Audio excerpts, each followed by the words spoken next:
Uh, the first game obviously was pretty good. The second team that we played was had some pretty good players. Extremely hard to move. We knew that coming in. One of those guys is probably going to be a really, really high draft choice. And so we just had to kind of make some adjustments during the game because of, you always go into the game thinking you can be successful doing what, you did that you were successful at the last week, right? So you don't change just for change's sake. You have to go at least in and find out. And, so as the game was going, we found out, some of the things that we did the week before against UTSA was not working against them. And so we had to make some adjustments. And we knew it was going to be hard. I went back watching these guys. I went all the way back to 2014. I was watching games of Michigan State, and don't forget, this is the same program that in 2015, Ohio State rolled in there undefeated. I don't know if you guys remember that, and had 5 first downs. And they were undefeated and were scoring about 40 points a game. So this is a really, really good defense. We knew that. We're never happy when I have under 100 yards of rushing. That's not good enough. It's not acceptable. But when we got in the game and just kind of looked and seen what the defense was doing to us, just kind of felt that, and I did abandon the run game a little bit. Because I thought that we could get some shots over the top of them in their man coverage and what they were trying to do, and I thought we had good matchups in that area. We were just unable to hit the matchups down the field. Does the way that an offense operates change when you have a running back tandem of Demario and Kalen compared to Eno and Isaiah? No, I don't even think about it. We go in thinking that we can run it, and we kind of see where we're at with the score, how the flow of the game is, what's going on in the secondary. Has a big determination of, of what we're doing, And I've always said, if you really, really want to, you can shut down anybody's run game. You just got to commit yourself to doing it, and then hope and pray they don't throw it over the top of you. And, our problem Saturday is we just couldn't connect on any of those until in the fourth quarter. Was there any common theme to those, not being able to connect on those? Was it just Manning being a little bit off? Sometimes he just getting rid of the football was a little flat here and there. He was just missing it by just a little bit. There's always the fan may not be able to see it, but there's always a combination of receivers maybe not getting the best release or the best route, getting squeezed to the sideline instead of keeping space for the quarterback to drop the ball into. A lot of people will just blame the quarterback and not realize that it could be the receiver's stem of his route and the things that he's doing. I've coached those guys for a long time, so I understand that. And it could also be the pressure that, you're getting, put up in the quarterback's face. So it's always a combination of a lot of things, really. I don't think it was just Manny had a bad night. Yeah, he has. He's been pretty good. We've worked on it. We're going to work on it more and more and more, kind of understanding how people think about us and what they think, how they think they can be successful against us. And I know that being here last year and this year, it's almost counter of what fans would think, that you would think if you have a pretty decent receiver core that guys would play off of you. But, in today's game, it's just the opposite. They come right up in your face and say, make a play for 4 quarters. And that's what football's turning into. I've noticed that over about the last 5 or 7 years that people don't play zone much anymore. They just get right up in your face and say, okay, make those plays for 4 quarters, see if you can do it.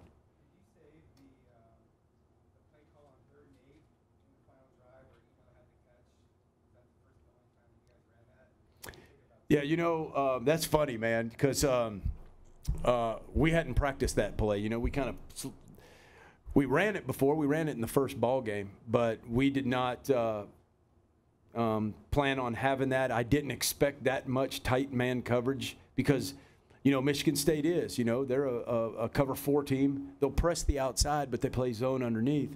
And I haven't seen that type of man coverage in a long time where they just line everybody across the board and said, good luck, And so, it was just, our guys, our coaches, players, we're talking on the sideline and like, hey, man, this is open. We ain't done it, but we're going to do it. So this is what you need to do. And I'm telling you, if everybody does what they're supposed to do, it's going to pop. And it did. Yeah, you know, what happens when you go in 10, when you're an 11 personnel team and they're going to keep the same guys on the field, then they have the advantage with their nickel guy or their safety over top of your tight end. So now you just want to even up that matchup and bring another wide receiver, because if they're not going to change and bring a dime package in and do it all this and three-man front and all that, well then heck, you know, we just might as well go 10 personnel and get a better matchup and more opportunities for Manny to throw a ball.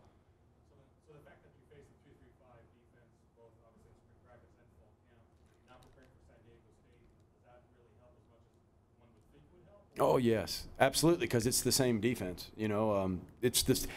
They do some things a little bit different. You know, every coordinator who branches off from people, they have their own personality and they put their own fingerprint on it, like Danny has here.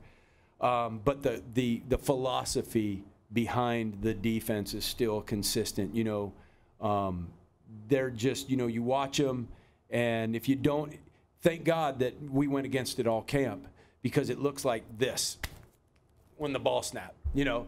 And it looked like that to me last year, and it looked like that, but it doesn't look like that to me anymore because I get to see it every day. So, you know, that helps us a little bit, because, you know, you kind of just see things and you go, okay, this is what's going on here, but this is all the same out here. And so it absolutely has helped us, you know, going against it every day. No, I wouldn't ask him to roll over on his boys like that. You know, come on. No, I would never, ever do that. Huh? Oh, that it looks like this when the ball snapped. Yeah. Just havoc. Exactly.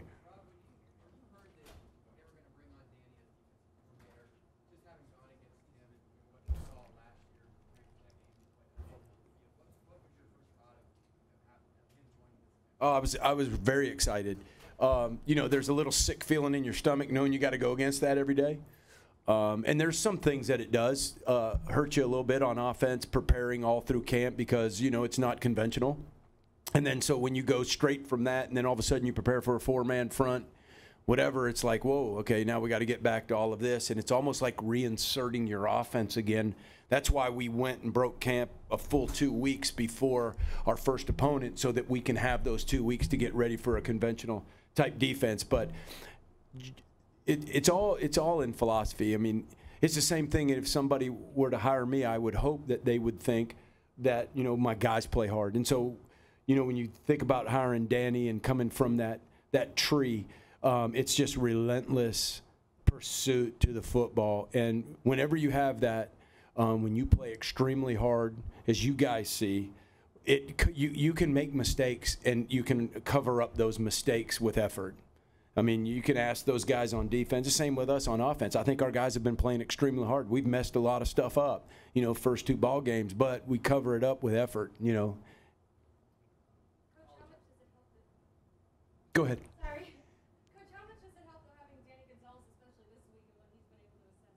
Oh, you missed my comments in here before I said I would never ask him to roll over on his boys like that, you know, so we haven't talked.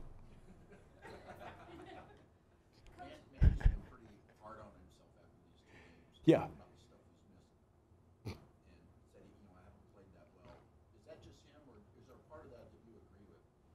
I think all our guys can play well. I watched the film on Saturday and Sunday, and I came in and talked to the guys.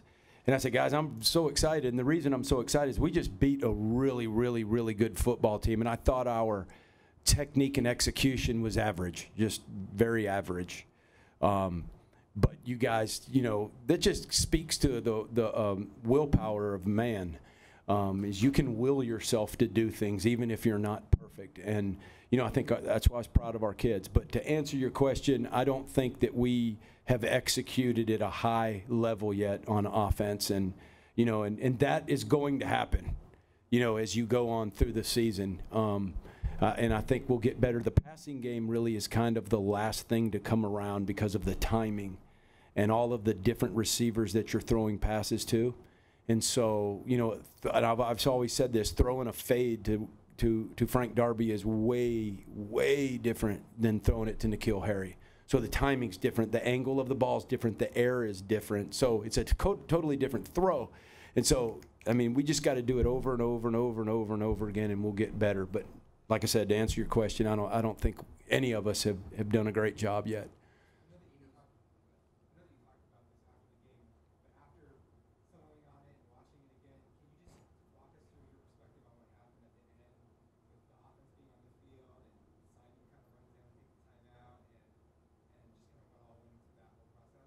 Yeah, you know, I'm an offensive coach. I always want to score. That was the hardest thing I've ever done in my life, because when we got down there, I just knew that we had a play that we could score. I felt it. I had it. I wanted to call it. And Coach Herm's going, "What are we doing?" I was like, I know it's the right thing to do, man, but I want to score that touchdown so bad. But it was the right thing to do, and that's why Herm, the experience of a guy like him and head coach and understanding, and he knew they were going to let us score, and to just go ahead and kneel, and man, that's so hard because. I was telling Coach Herm, I've been on the opposite side of that. I don't know if you guys remember a game. I was at Cal, played Washington State. They threw for like 700 yards against us. We'd never stopped them the whole game, and they did the exact same thing and missed the field goal, and we won. And that is burned in my memory banks, and I'm like, heck with that. Let's score a touchdown, But that was totally the right call. I'm glad he was there and it wasn't me. But it was smart. One of the things that I'm proud of that maybe the fans didn't see is we put in a formation that morning that made Michigan State burn one of their timeouts in the second half that we held. We didn't show it to them until the third quarter. In the middle of the third quarter, they saw it, burned a timeout, and that helped us at the end of the game because they only had two.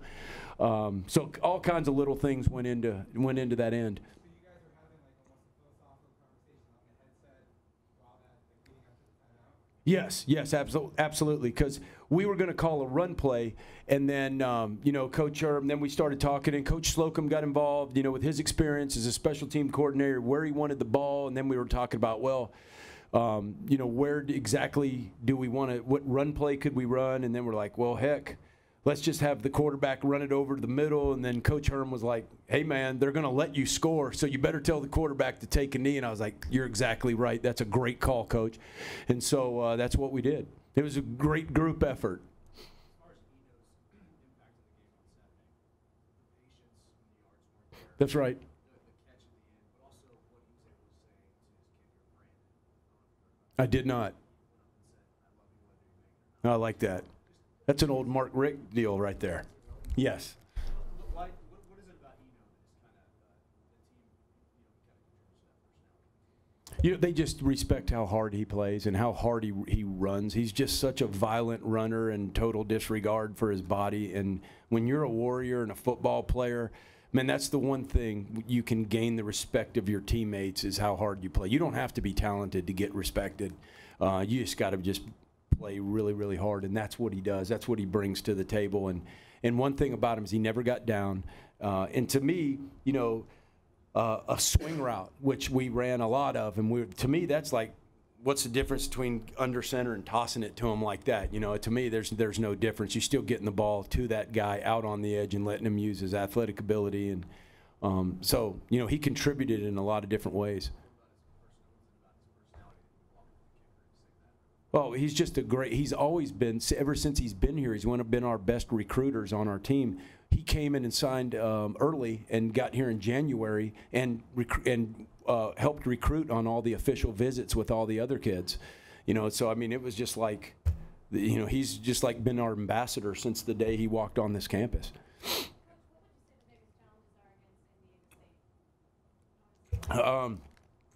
Just their pressures, their blitzes, the same thing that other, Michigan State's offense was probably thinking coming into this game. They're all over the place. They're going to blitz from everywhere.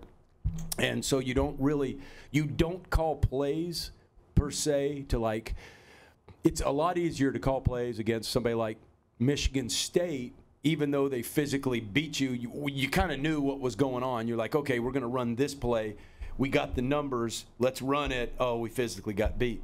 You call a play against these guys, I mean, you don't know what happened. Like, literally, they're all over the place. There's 3 or 4 guys stunning, looping, guys blitzing from the secondary. It's just all over the place. So it's very hard to make adjustments in the middle of the game because you really don't know what happened until you watch the film. It's tough. At guard today, because you had Miller at right guard and Hemsley at left. Was Hemsley that good last week? You know, he did a great job. He did a great job. Thought he gave great effort, played tough. We challenged him, and he accepted that challenge in front of the team and did a great job. Yeah. Yep. This game, though, after the win, did your dad at all ring through your mind and just leave the call? Yeah, it did. Matter of fact, last night was the first time I had a dream about, my dad after he had passed. And it was just kind of good. I woke up with a smile on my face because it was the first time that I kind of saw him again. It was awesome. I can't even remember. I just know he was in it. And, when I was younger, I could remember my dreams, man. But I'm getting older. I can't remember what happened. But I knew he was in the dream, and it was really cool.